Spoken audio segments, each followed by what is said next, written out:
Que la paix soit sur vous, où que vous soyez, à quelques moments que vous m'entendiez. Alors j'ai voulu répondre à une question qui m'a été envoyée plusieurs fois. C'est un problème qui sévit depuis longtemps et qui malheureusement n'a pas toujours trouvé de solution dans le mariage, sur la grande question qui est celle du mariage. Alors, quelle est cette question, quel est ce problème? C'est celui du racisme. Celui du racisme qui consiste à ne pas accepter, quand on est parent, quand on est de la famille d'un prétendant ou d'une prétendante, que celui que ma fille ou mon fils veut épouser soit d'une autre origine. Voilà. C'est-à-dire que la famille d'une jeune fille, par exemple, fait bloc et constitue un front du refus, ne veut pas que la jeune fille épouse un homme qui soit d'une autre origine. Exemple, si la jeune fille est d'origine algérienne, eh bien que la famille refuse le fiancé s'il est d'origine tunisienne ou marocaine ou sénégalaise ou turque, ou etc., etc. Inversement, bien entendu. Alors, c'est, comment dire, c'est quand même délicat. Parce que, en fait, nous avons là affaire à deux cultures qui ne sont pas les mêmes, bien que les parents soient les parents du jeune homme ou de la jeune fille. C'est-à-dire qu'effectivement, ils les ont engendrés, mais comme le dit le dicton, on est davantage les enfants de son époque que les enfants de ses propres parents. Eh bien, on se retrouve effectivement avec deux cultures différentes. Une première culture, celle des parents, qui a été éduquée à ce qu'on se marie au sein du groupe, et même au sein du clan, n'est-ce pas? Au sein de la grande famille. Et puis on a ensuite une culture où ont évolué des individus qui voient les choses autrement, qui se sont éloignés du groupe.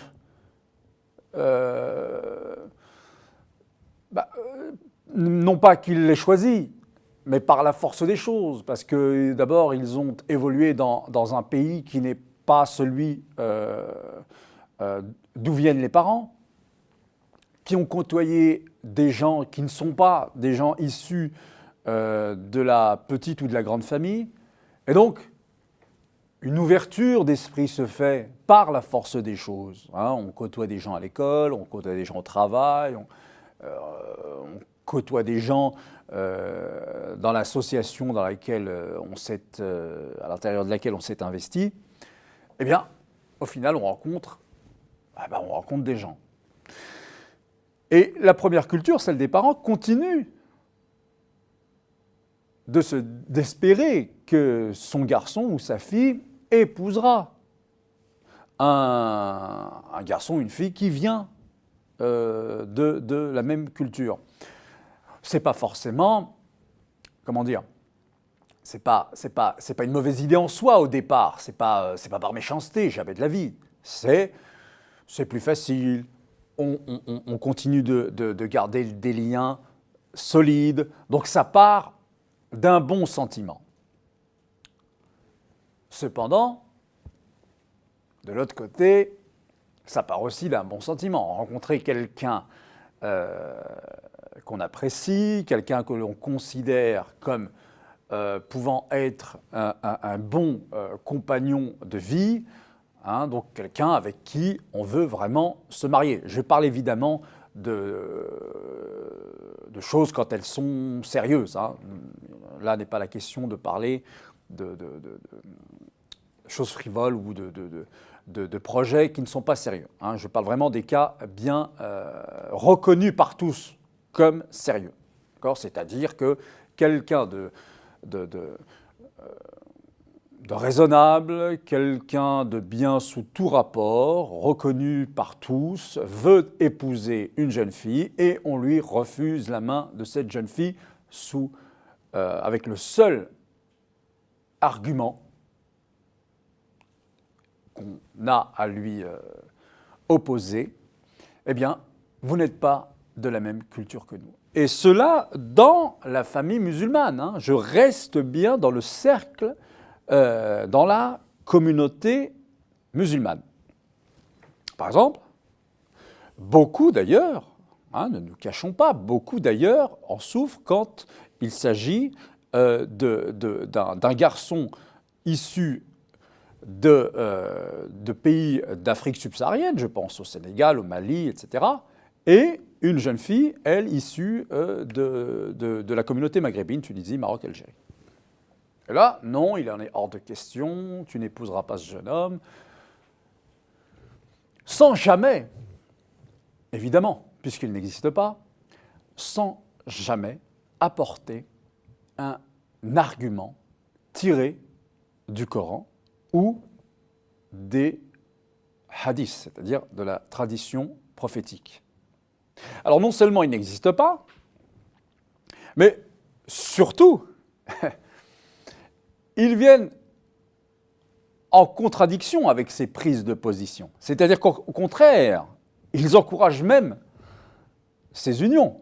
En tout cas, ils ne les jamais de la vie, ils ne s'y opposent puisque, vous me direz quand, comment? Ben oui, le seul critère, c'est la piété. Voilà. Comment juge-t-on quelqu'un? On prend en considération sa piété, taqwa. En dehors de cela, et tout ce qu'on peut mettre dans piété, c'est-à-dire quelqu'un, piété, c'est pas, il va à la mosquée et il fait uniquement ses prières et il est uniquement en connexion avec Dieu. Il est bon sous tout rapport, ça veut vraiment dire qu'il est bien avec les gens, qu'il est honnête, qu'il est responsable.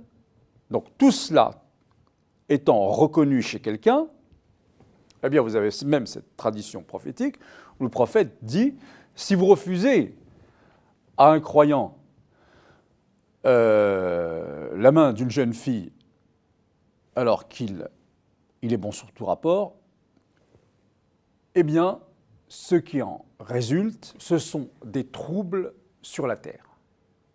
Alors, si vous refusez un mariage entre deux personnes qui ont tout pour se marier, si vous vous rendez coupable de ça, si vous vous opposez à une telle union, considérez aussi que vous êtes responsable de troubles qui peuvent survenir sur la terre. Et ne voyez-vous pas tous les jours des troubles survenant sur la terre? N'y a-t-il pas assez de guerres? N'y a-t-il pas assez de conflits, de divisions, d'animosité entre les gens? Vous croyez que ça vient de nulle part? Si on en croit la tradition prophétique, ça peut venir de là.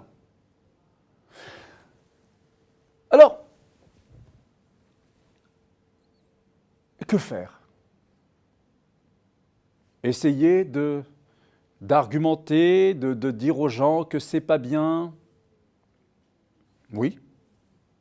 D'aller voir des imams quand on est face à ce type de difficultés? Oui, bien sûr. Hein, faut toujours aller chercher les bons conseils. Est-ce qu'il faut prendre son courage à deux mains et dire « Eh bien, écoutez, chers parents, ma décision est prise. Je vous annonce ce que je vais faire. Et puis c'est tout. et je fais, puisque je considère que je suis dans la bonne direction, je fais et je vous mets devant le fait accompli. À vous de rejoindre le train en marche. Alors là, c'est à double tranchant, parce que, évidemment, beaucoup de jeunes filles, de jeunes hommes, bien sûr, n'ont pas envie de rompre aussi brutalement avec leurs parents. Donc vous voyez que la situation est délicate. Mais soyons sûrs que c'est la bonne direction. Évidemment que c'est la bonne direction. Et pourquoi c'est la bonne direction? Un, parce que l'esprit de la religion y conduit. Tout conduit à cela. Tout conduit à ce que nous nous rencontrions. Et nous nous rencontrons d'abord sur le plan géographique. Donc, tout conduit à ce que nous fassions des familles. Parce que si nous ne le faisons pas, qu'est-ce qui se passe? Eh bien, il se passe ce que nous voyons tous les jours. Quand vous savez qu'on estime à peu près à 60% le nombre de femmes musulmanes qui sont célibataires, est-ce que vous croyez qu'il est raisonnable en plus de leur rendre la tâche difficile quand un jeune homme, bien sous tout rapport, bien évidemment, il ne s'agit pas d'aller comme ça pour y aller. Une fois qu'on a bien évidemment, je le redis, vu qu'il est bien sous tout rapport, qu'il est courageux, qu'il est travailleur, qu'il est honnête, qu'il est responsable, croyez-vous qu'il est, quand on connaît ces chiffres, raisonnable, aujourd'hui, d'empêcher à ce que ce projet aboutisse? Sur le plan religieux, absolument pas. Il n'y a pas un seul verset, il n'y a pas un seul hadith qui conduit à vouloir à voir les choses ainsi. Rien, absolument rien. Vous savez, pour qu'une interdiction soit légitime, pour interdire, il faut d'abord remplir ses devoirs. Je vous donne un exemple. Et je finirai par cela. Le calife Omar ibn al-Khattab, radiyallahu anhu, je donne souvent cet exemple. Quand l'empire arabe, quand l'empire musulman de l'époque, je dis arabe parce on sort d'Arabie, commence à grandir, des compagnons vont vers la province syrienne et rencontrent un petit peu la culture byzantine et tiens, pourquoi pas me marier avec une byzantine, elles sont jolies, c'est un projet intéressant, il m'intéresse. Omar le leur interdit et dit aux compagnons, vous ne le ferez pas. Alors, ces compagnons-là lui demandent, ya Omar, est-ce que c'est haram? Est-ce que c'est interdit dans la religion? Il leur dit non, en aucun cas, ce n'est pas interdit. C'est vrai. Vous voyez déjà, rien n'interdit. Et pourtant, lui le fait, il le leur interdit. Alors quand il demande pourquoi alors, puisque ce n'est pas haram, pourquoi nous l'interdis-tu? Sa réponse est la suivante. Si vous qui êtes des modèles, vous les compagnons, si vous épousez des byzantines, qui épousera les béninoises? Qui donc épousera les béninoises si vous qui êtes des modèles allez vers les byzantines? Vous voyez, n'interdisez pas si vous n'êtes pas déjà capable de faire en sorte d'accomplir en premier lieu votre devoir. Or, laisser toutes ces jeunes filles sans mari alors qu'elles veulent se marier, je ne parle pas de celles qui ne sont pas intéressées par le mariage. À chacun son projet. Mais en tout cas, celles qui veulent se marier, si dans cette grande difficulté, quelqu'un de bien sous tout rapport vient les demander en mariage, vous n'êtes pas dans le droit religieux en tout cas, dans le droit moral, de les empêcher d'accomplir une œuvre bonne. Vous ne pouvez pas vous opposer au bien, car vous opposer au bien, c'est devenir des soldats du mal. Ne soyez pas des soldats du mal. Merci à vous. À bientôt. Wassalamu alaikum wa rahmatullah ta'ala wa barakatuh.